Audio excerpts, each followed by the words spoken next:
You said when we, a couple of seconds ago, that you talked to Palestinians and Israelis about Marwan. One of them was Yossi Beilin, right? Okay, so let's just put this case first and foremost so that everybody knows what Marwan has been accused of. They basically have given him 5 life sentences. They say that he was a leader of the Second Intifada, and that not only that, he was the leader of these brigades that then created, there were murders and the other. He denies everything. He's a political leader, he says. And you talk to Yossi Beilin, who's the former Israeli justice minister and a participant in the Oslo negotiations. And the reason I say that is because Marwan himself supported the Oslo peace accords, which were, recognized by Yasser Arafat, and it was a road they hoped towards peace with Israel. Let us play the Yossi Beilin soundbite from your film. He used terror, and that was, in my view, a huge mistake by him. But is Marwan a terrorist?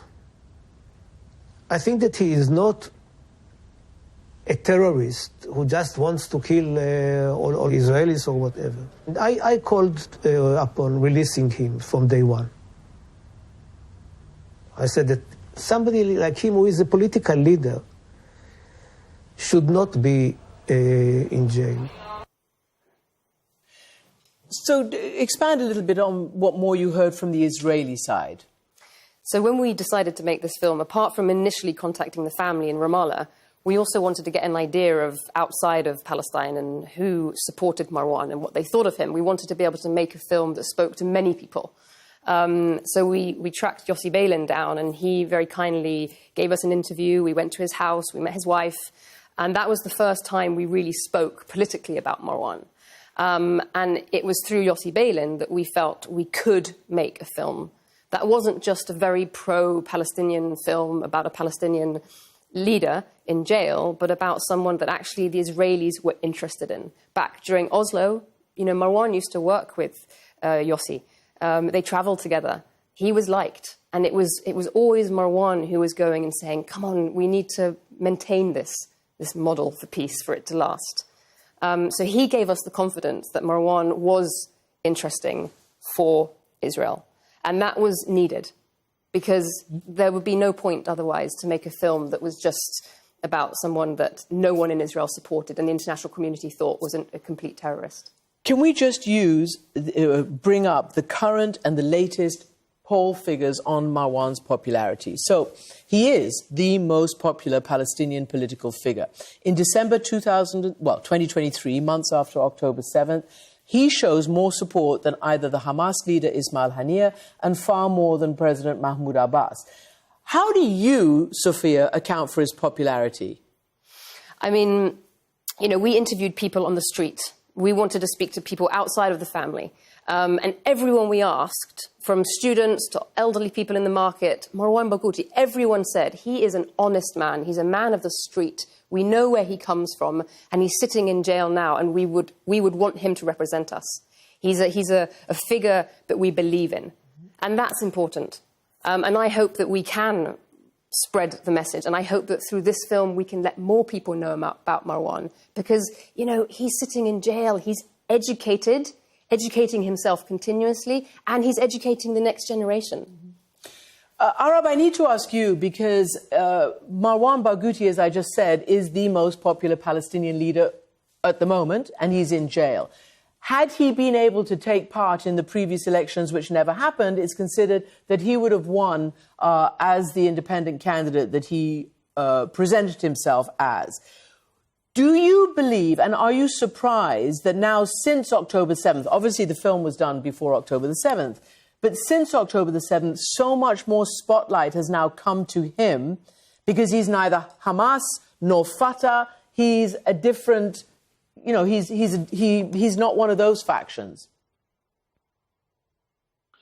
So I think that the spotlight is on him because my father hasn't started, struggling for the Palestinians' rights for a year or two. He's been doing that for more than 50 years now. And as Sophia mentioned, he didn't only play a role in leading the Palestinian people for any uprising, but also in the peace process.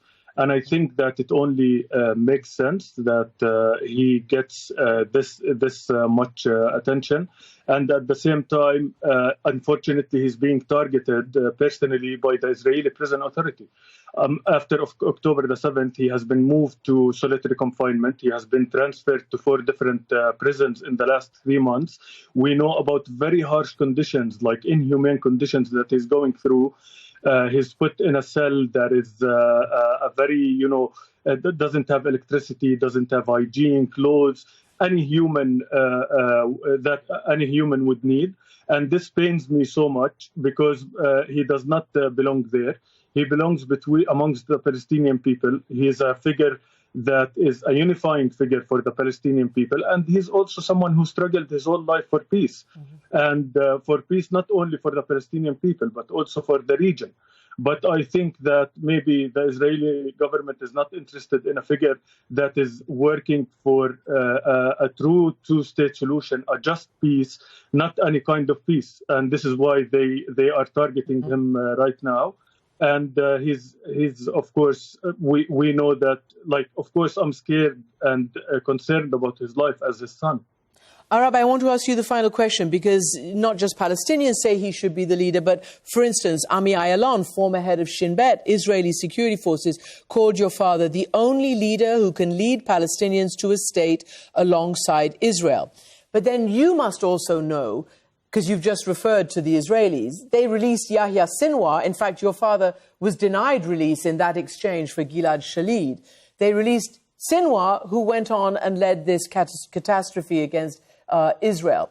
Do you think that plays into it as well, that even though he might be seen as someone who could actually be a unifying leader, that fear is also existing in Israel?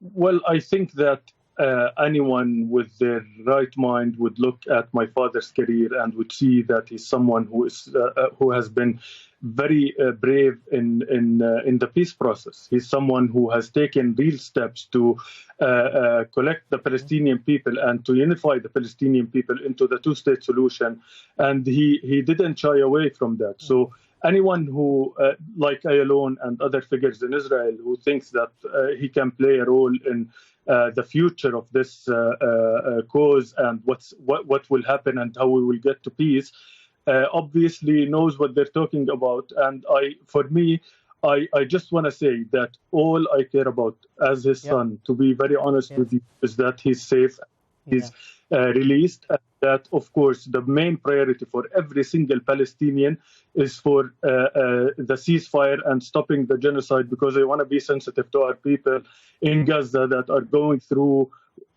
like something that we've never seen before. Marwan Barghouti, Sophia Scott, thank you so much. And the film can be seen, Sophia, on streaming, right? On Apple TV. At the moment, yes. At the moment. And you're hoping for a wider broadcast to get people to know this man. Absolutely. So interesting. Thank you both so much.